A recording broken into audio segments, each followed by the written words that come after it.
श्रीमद्कुंज विहारे नमः। श्री स्वामी हरिदास विजयतीर्थराम।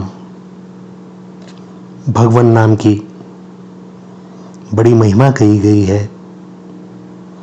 एक एक नाम बड़ा अनमोल, बड़ा दुर्लभ, बड़ा अमूल्य। भला कौन नाक सकता है भगवान नाम का मूल्य। एक कथा कही जाती है, दो भाई थे पर दोनों के स्वभाव में बड़ा भारी अंतर था। बड़ा भाई साधु संत सेवी और भगवान के भजन में रुचि रखने वाला था। दान पुण्य भी करता था, बड़ा सरल हृदय था। इसलिए कभी कभी नकली साधु संतों द्वारा ठगा भी जाता था।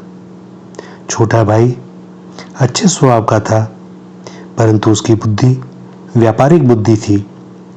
उसे साधु सेवा, भजन और दान के नाम पर धन को खर्च करना, ठगाया जाना अच्छा नहीं लगता था और वह यही समझता था कि ये सब साधु संत ठगी के सिवा और कुछ नहीं करते। अतः वह बड़े भाई के कार्यों से सहमत नहीं होता था। खुलकर उग्र विरोध तो नहीं करता था, पर कभी भी अपनी सहमति भी प्रकट नहीं करता था और सदैव असहयोग ही करता था। बड़े भाई को इस बात का बड़ा दुख था कि उसका छोटा भाई मानव जीवन के वास्तविक लक्ष्य भगवान की प्राप्ति के साधन में रुचि न रखकर पूरी तरह से संसार में ही लगा हुआ है। बड़े भाई की अच्छी नीयत थी और वह अपने छोटे भाई को भी भगवान की ओर लगा हुआ देखना चाहता था। वह समय समय पर नम्रता से और भांति भांति के दृष्टांतों से समझाता था। दूसरे अच्छे लोगों से भी कहलवाता, उपदेश दिलवाता, पर छोटे भाई पर किसी भी बात का रत्ती भर प्रभाव नहीं पड़ता था। एक बार एक विरक्त महात्मा अपनी शिष्य मंडली के साथ उनके शहर में आए। बड़ा भाई साधु सेवी तो था ही, वह महात्मा की सेवा में जाकर उन्हें एक दिन भिक्षा कराने की इच्छा से निमंत्रण देने पहुंचा। वहां बात ही बात में उसने महात्मा से अपने छोटे भाई की स्थिति बतलाई और विनय की कि हे महाराज, कुछ तो कीजिए कि मेरे भाई को तनिक तो रुचि हो भगवान के प्रति। महात्मा जी ने पता नहीं क्या विचार कर कहा कि अच्छा, तुम एक काम करो, जिस दिन तुम्हारा छोटा भाई घर में रहे उसी दिन हमें भोजन के लिए बुलाना और हम लोगों को ले जाने और लौटाने के समय वाद्य यंत्र बाजा साथ रखना। तुम्हारा छोटा भाई जो करे उसे करने देना और शेष सारी व्यवस्था हम अपने आप स्वतः कर लेंगे। महात्मा जी के आज्ञा अनुसार व्यवस्था हो गई। बजते हुए बाजों के साथ महात्मा जी और उनकी मंडली का बड़ा स्वागत सत्कार हुआ। घर में उस दिन ज्यादा रसोई बनते हुए देखकर और बाजों की आवाज सुनकर छोटे भाई को कुछ संदेह हुआ और उसने अपने बड़े भाई से पूछा, भैया रसोई किसके लिए बन रही है और अपने घर की ओर ये गाजे बाजे के साथ कौन आ रहा है। बड़े भाई ने कहा, एक पहुंचे हुए महात्मा अपनी शिष्य मंडली के साथ यहाँ पधारे हैं और उन्हें अपने यहाँ भोजन के लिए बाजे गाजे के साथ लाया जा रहा है। महात्मा जी भी अभी पहुंचने वाली हैं। छोटे भाई को ये सब बातें बहुत बुरी लगी। उसने कहा, आप यह चीजें करते हैं मुझे तो अच्छी नहीं लगती। आप बड़े हैं, आप जो चाहें सो करें, किंतु मैं यह सब नहीं देख सकता। इसलिए मैं अपने ऊपर के कमरे में जाकर किवाड़ बंद करके बैठ जाता हूँ। जब आपके महात्मा खा पी कर चले जाएं तभी मैं बाहर निकलूंगा। इससे किसी भी प्रकार का कलह होने से घर में बच जाएगा। यह कहकर उसने अपने कमरे में जाकर अंदर से दरवाजा बंद कर लिया। महात्मा जी आए और सारी बातों को जानकर उन्होंने उस कमरे के बाहर की सांकल लगा दी। भोजन संपन्न हुआ। तदनंतर महात्मा जी ने अपनी सारी मंडली को बाजे गाजे के साथ लौटा दिया और स्वयं उस कमरे के दरवाजे के पास जाकर खड़े हो गए। जब लौटते हुए बाजे की आवाज अंदर से छोटे भाई ने सुनी तो समझा कि अब सब लोग चले गए हैं। उसने अंदर की सांकल खोलकर किवाड़ खोलना चाहा, पर वे तो बाहर से बंद थे। उसने जोर लगाया, फिर बार बार पुकार कर कहा, बाहर से किसने बंद किया है, जल्दी खोलो। महात्मा जी ने किवाड़ खोल दिए और उसके बाहर निकलते ही बड़े जोर से उसके हाथ की कलाई को पकड़ लिया। महात्मा जी में ब्रह्मचर्य का बल था। वह चेष्टा करके भी हाथ न छुड़ा सका। महात्मा जी ने हंसते हुए कहा, भैया हाथ छुड़ाना है तो मुंह से राम कहो। उसने आवेश में आकर कहा, मैं यह नाम नहीं लूंगा। महात्मा बोले, तो फिर हाथ नहीं छूटेगा। क्रोध और बल का पूरा प्रयोग करने पर भी जब वह हाथ नहीं छुड़ा सका, तब उसने कहा, अच्छा राम, छोड़ो हाथ जल्दी और भागो यहाँ से। महात्मा मुस्कुराते हुए यह कहकर बाहर निकल गए कि तुमने राम कहा सो तो बड़ा अच्छा किया, पर मेरी बात याद रखना, इस राम नाम को किसी भी कीमत पर कभी भी किसी को बेचना नहीं। घटना हो गई। छोटे भाई के स्वभाव में कोई विशेष अंतर न आया। कालांतर में बड़े भाई की मृत्यु हो गई और उसके कुछ दिनों बाद छोटे भाई की भी मृत्यु हो गई। विषय वासना और विषय कामना वाले लोग विवेक भ्रष्ट हो जाते हैं और जाने अनजाने छोटे बड़े पाप करते रहते हैं और पाप का फल तो भोगना ही पड़ता है।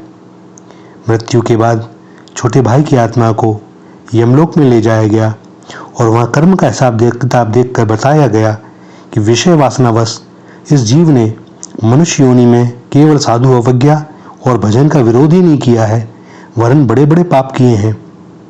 पर इसकी जीभ से एक बार एक महात्मा के द्वारा जबरदस्ती राम नाम का उच्चारण कराया गया है। यमराज ने यह सुनकर मन ही मन उस एक बार राम नाम का उच्चारण करने वाले के प्रति श्रद्धा प्रकट की और कहा, इस राम नाम के बदले में तुम जो कुछ चाहो सो ले लो, उसके बाद तुम्हें पापों का फल भोगना पड़ेगा। अब उस जीव को महात्मा की बात याद आ गई।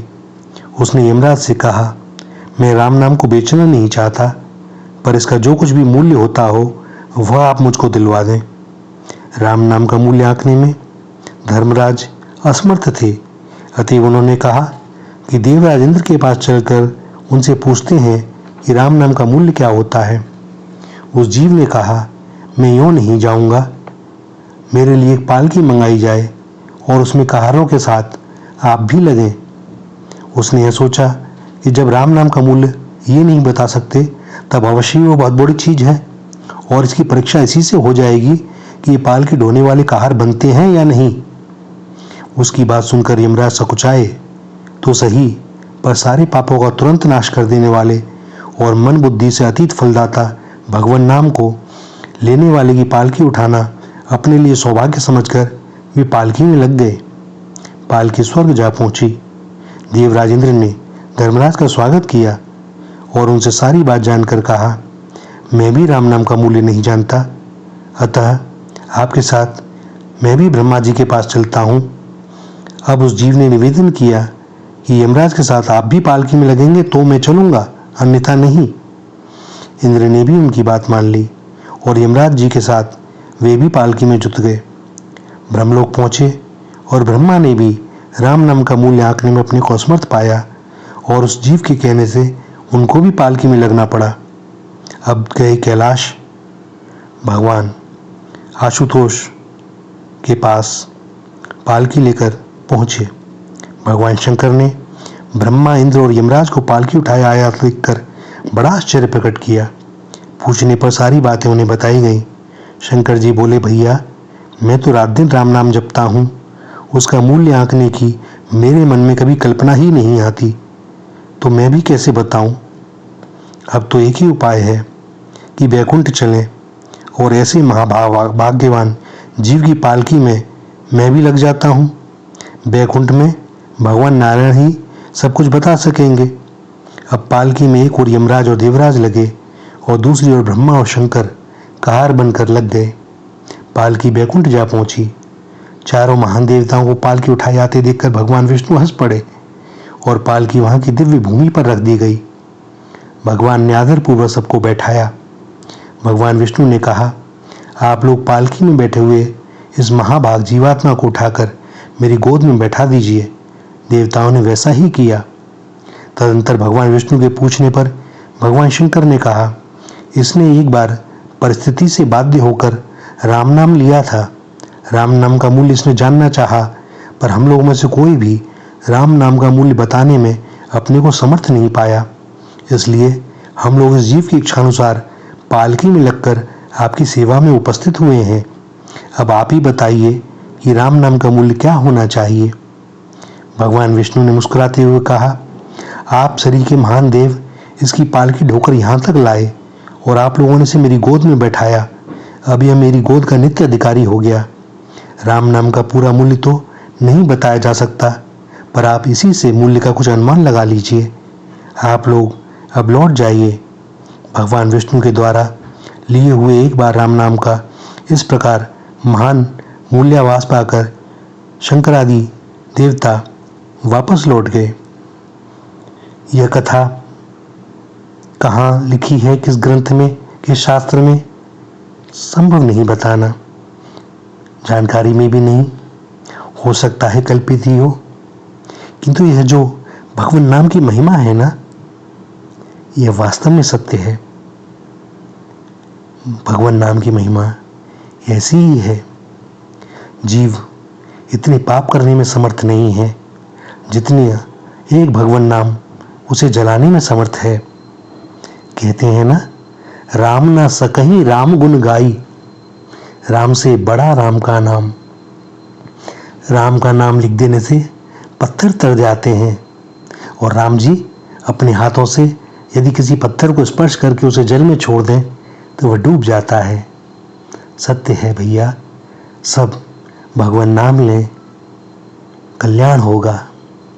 श्री राधा, श्री राधा, श्री राधा।